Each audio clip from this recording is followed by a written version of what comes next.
নমস্কার বন্ধুরা, সুপ্রভাত। আমি আজকে কাতলা মাছ দিয়ে স্পেশাল এই কচি আম পাতা আর ঝিঙে দিয়ে ঝোল বানাবো। বানাতে গেলে যে যে উপকরণ লাগবে সেই উপকরণ। আমার প্রথমে ঝিঙে লাগবে, টমেটো, অল্প আলু নিয়েছি, পেঁয়াজ নিয়েছি, কাঁচা লঙ্কা বাটা, জিরে মরিচ, রসুন আর আদা, আর এটা হচ্ছে পোস্ত। ঝিঙের সঙ্গে পোস্ত দিয়ে জমে ক্ষীর হয়ে যায়। আর এই গরমকালে এই শুকনো লঙ্কা আর জিরে মরিচ আর ফোড়ন দেব, হলুদ আর কাশ্মীরি লঙ্কা আর হচ্ছে গোলমরিচের গুঁড়ো পেস্ট। এবার আমি রান্নার পর্বে যাব। একবার আম পাতা দিয়ে কাতলা মাছের ঝোল করবেন ঝিঙে দিয়ে, জমে পুরো ক্ষীর। এই আমার তেল গরম হয়ে গেছে, এই আমার কাতলা মাছগুলো ছেড়ে দেবো।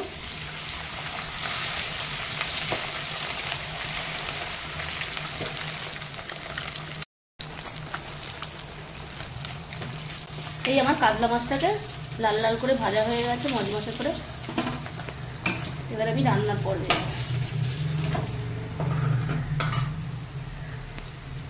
বন্ধুরা প্রথমে ফোড়ন দেব।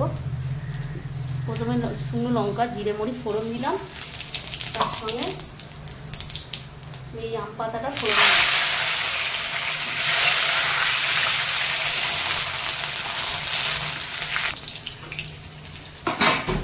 পেঁয়াজ দিয়ে দেব, রসুনটা তেলের উপরে দিয়ে দেব, কাঁচা লঙ্কা,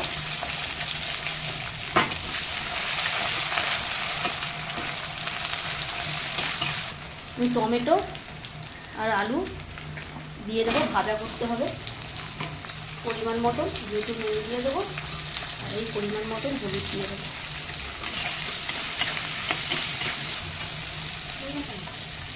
আমার একটু ভাজা ভাজা হয়ে গেছে, এবার ঝিঙেগুলো দিয়ে দেবো। ঝিঙেগুলো একটু ভেজে নিতে হবে।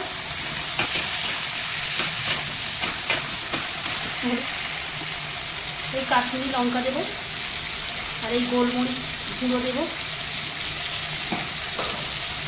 আর এই আমার জিরে মরিচ পোস্তটা একটু পরে দেবো।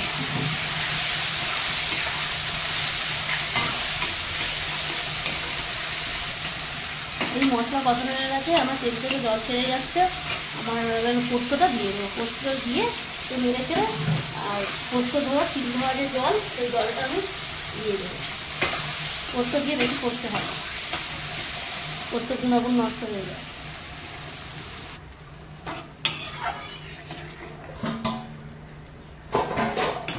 এই আমার ঝোলে জল দেওয়া হয়ে গেছে, আমি ঢাকনা দিয়ে দেবো। আর এই আম পাতাগুলো উপর থেকে দিয়ে দেবো, দিয়ে আমি ঢাকনা দিয়ে দেবো। 10 মিনিট পরে আমি মাছ দেবো। এই বন্ধুরা আমার 10 মিনিট হয়ে গেছে, এবার ঢাকনা খুলবো। এবারে আমার মাছগুলো দিয়ে দেবো।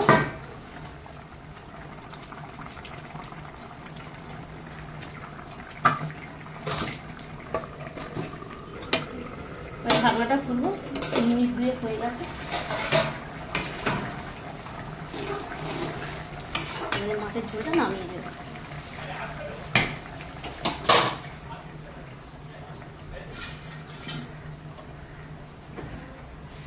বন্ধুরা এইভাবে ঝিঙে দিয়ে আম পাতার ঝোল করবেন, পুরো জমে যাবে পুরো।